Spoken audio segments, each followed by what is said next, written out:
भगवद गीता पढ़ते हुए जितना आश्चर्य होता है कि महर्षि वेदव्यास ने मनुष्य के जीवन को संवारने वाले ऐसे सार्वभौमिक और सर्वकालिक सूत्र कैसे लिखे, उससे कुछ ज्यादा हैरानी होती है अष्टावक्र गीता को पढ़ते हुए। आखिर महर्षि अष्टावक्र को ब्रह्मा और आत्मा के बारे में इतना गहरा ज्ञान कैसे हुआ? इस गीता को पढ़ने का सीधा प्रभाव यह होता है कि आप तुरंत जगत के मिथ्या और आत्मा के सत्य को समझने लगते हैं। यह समझ आपको आपके दुखों से मुक्त करते हुए मोक्ष की ओर आपकी यात्रा शुरू कर देती है। इतनी प्रभावी होने के बावजूद अष्टावक्र गीता भगवद गीता की तुलना में कम पढ़ी जाती है। अष्टावक्र गीता बहुत सहज ही आत्मा से हमारा साक्षात्कार कराती है, लेकिन इतनी सहजता से आत्मा का अन्वेषण करने वाले महर्षि अष्टावक्र के जीवन की कहानी उतनी ही उलझी हुई है।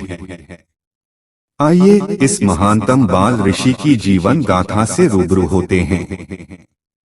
महाभारत के 132वें और 133वें अध्यायों में अष्टावक्र के जीवन की कहानी कही गई है। इन अध्यायों के मुताबिक छांदोग्य उपनिषद में जिनका वर्णन मिलता है, ऐसे एक ऋषि थे आरुणि उद्दालक। वह तत्वमसी महावाक्य के प्रणेता महर्षि थे। इस महावाक्य का अर्थ होता है तत्वम असि, यानी वह तुम ही हो। उन्होंने ही अपने पुत्र ऋषि श्वेतकेतु को ब्रह्म विद्या का विशेष ज्ञान दिया। महर्षि उद्दालक के एक दूसरे शिष्य थे ऋषि कहोर। उनकी सेवा से प्रसन्न होकर महर्षि उद्दालक ने ऋषि कहोर को संपूर्ण वेद शास्त्रों का ज्ञान ही नहीं दिया, बल्कि अपनी बेटी सुजाता का विवाह भी उनसे कर दिया। सुजाता जब गर्भवती हुई तो उनका गर्भस्थ शिशु अग्नि के समान तेजस्वी था। एक दिन जब ऋषि कहोर स्वाध्याय कर रहे थे तो गर्भस्थ शिशु ने उन्हें टोकते हुए कहा, पिताजी, आप दिन रात वेद पाठ करते हैं, फिर भी आपका उच्चारण अशुद्ध रहता है। शिष्यों के बीच बैठे महर्षि कहोर यह उलाहना सुनकर अपमान से तिलमिला गए। उन्होंने गर्भस्थ बालक को शाप दे दिए, अरे तू गर्भ में रहकर ऐसी टेढ़ी बातें बोलता है, इसलिए तू 8 अंगों से टेढ़ा हो जाएगा। इस शाप के फलस्वरूप बालक 8 अंगों से टेढ़ा पैदा हुआ, इसीलिए अष्टावक्र नाम से उसकी प्रसिद्धि हुई। महर्षि उद्दालक के पुत्र श्वेतकेतु की आयु भी अष्टावक्र के समान थी। ऐसे में मामा भांजे की शिक्षा साथ साथ हुई। दोनों के गुरु थे महर्षि उद्दालक। यहाँ यह बात जान लेना भी जरूरी है कि अष्टावक्र जब माँ के पेट में थे तब सुजाता ने अपने पति ऋषि कहोर से पैसों को लेकर चिंता जताई। उनका कहना था कि बालक के जन्म के समय पैसा चाहिए होगा। ऋषि कहोर पैसे कमाने के लिए राजा जनक के दरबार में गए। वहां राजपंडित बंदी से उन्हें शास्त्रार्थ करना पड़ा, जिसमें वह हार गए। राजपंडित बंदी ने उन्हें जल में डुबो दिया। जब महर्षि उद्दालक को यह समाचार मिला तो उन्होंने अपनी पुत्री सुजाता को सब कुछ बताकर कहा कि अपने बेटे को कभी यह बात न बताना। अष्टावक्र जन्म के समय से ही महर्षि उद्दालक को अपना पिता समझते थे और श्वेतकेतु को अपना भाई, लेकिन भेद तो खुलना ही था।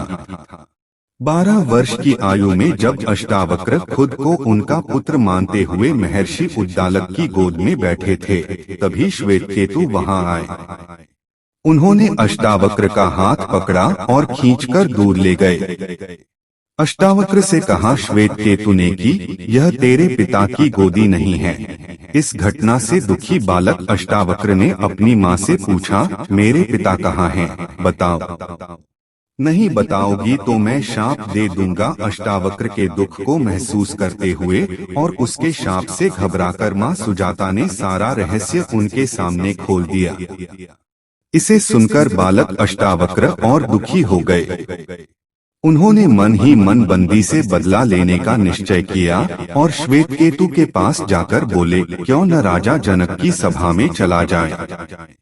सुना है उनके दरबार में बहुत सी हैरान करने वाली बातें होती हैं। विद्वानों के बीच शास्त्रार्थ होता है।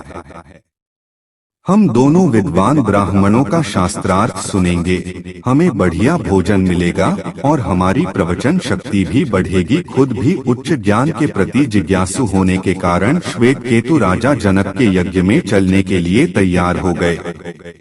यज्ञ मंडप की ओर जाते समय रास्ते में ही दोनों ही भेंट हो गई राजा जनक से।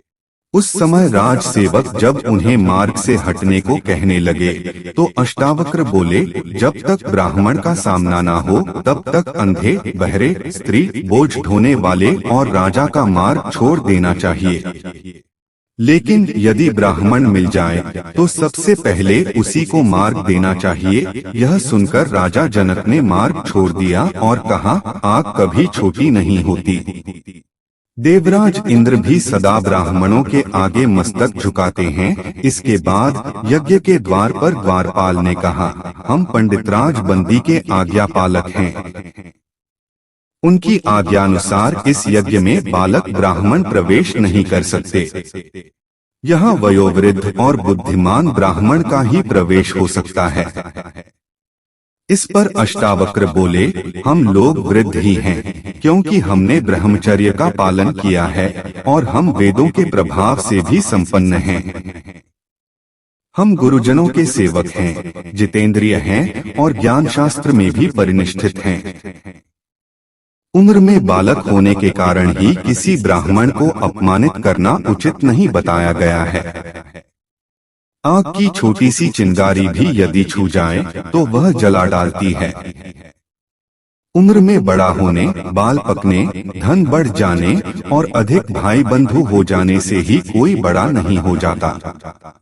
मैं राजसभा में पंडित राजबंदी से मिलने आया हूँ।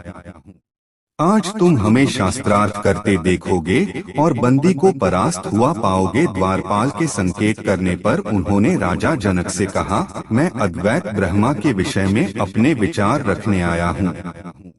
बंदी नामक वह प्रसिद्ध विद्वान कहाँ हैं? मैं उनसे मिलकर उनके तेज को उसी प्रकार शांत कर दूंगा जिस प्रकार सूर्य तारों की ज्योति विलुप्त कर देता है। राजा जनक ने कहा, ब्राह्मण कुमार, तुम अपने विपक्षी